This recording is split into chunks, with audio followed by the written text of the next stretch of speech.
Un contact avec un animal de la ferme peut être amusant, voire surprenant, mais peut-il être aussi bénéfique? Jean Mathieu, qui vit avec une déficience intellectuelle, entre en contact avec un cochon, ce qui va lui faciliter éventuellement la prise d'initiative dans un contexte d'interrelation. Il est accompagné de l'intervenante en zoothérapie, Emmanuelle Fournier-Chouinard.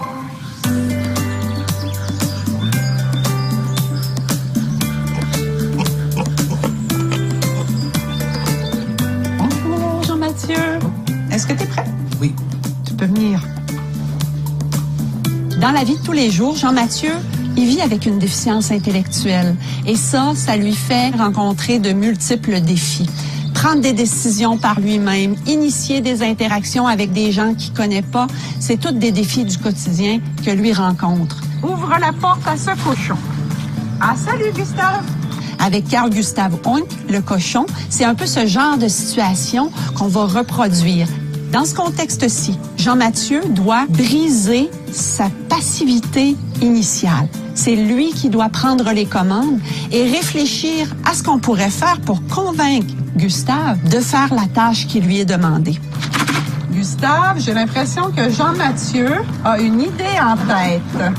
Oui. Et pour ce faire, il doit faire preuve de capacité d'observation, d'analyse, de réflexion, donc tout un travail cognitif pour arriver à résoudre le problème social qu'il a devant lui. Qu'est-ce que tu as l'intention de faire avec ça? Le resserrer, Gustave, Ouais? sur le tapis. Le petit tapis rose, ça c'est intéressant. C'est le marque-place qu'il a utilisé dans une rencontre d'avant.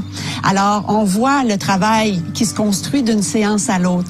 Donc, lui va avec ce qu'il a vécu la dernière fois avec Carl Gustave Hunk et là, va le travailler pour en arriver à faire la tâche. Quel genre de petit jeu on pourrait imaginer? Et 6 jeux. Tu peux fouiller dans le sac pour trouver des idées si tu as besoin. Oh, des défis main dans la pâte! Qu'est-ce qui est écrit là-dessus? Faire un slalom. Piger un slalom, c'est compliqué. Faut prendre le temps de réfléchir. Tu veux-tu essayer ça? Oui.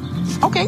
Dans le travail en déficience intellectuelle, l'un des grands défis pour l'intervenant, c'est de ne pas intervenir, c'est-à-dire laisser l'espace à Jean-Mathieu et surtout lui laisser le temps pour réfléchir et solutionner le problème, attirer Gustave par lui-même.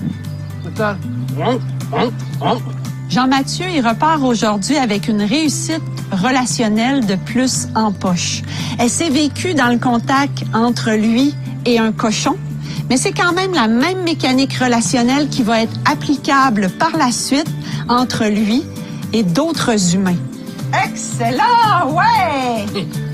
Souhaitons que ces acquis puissent être réinvestis dans notre prochaine séance pour qu'on puisse aller un peu plus loin.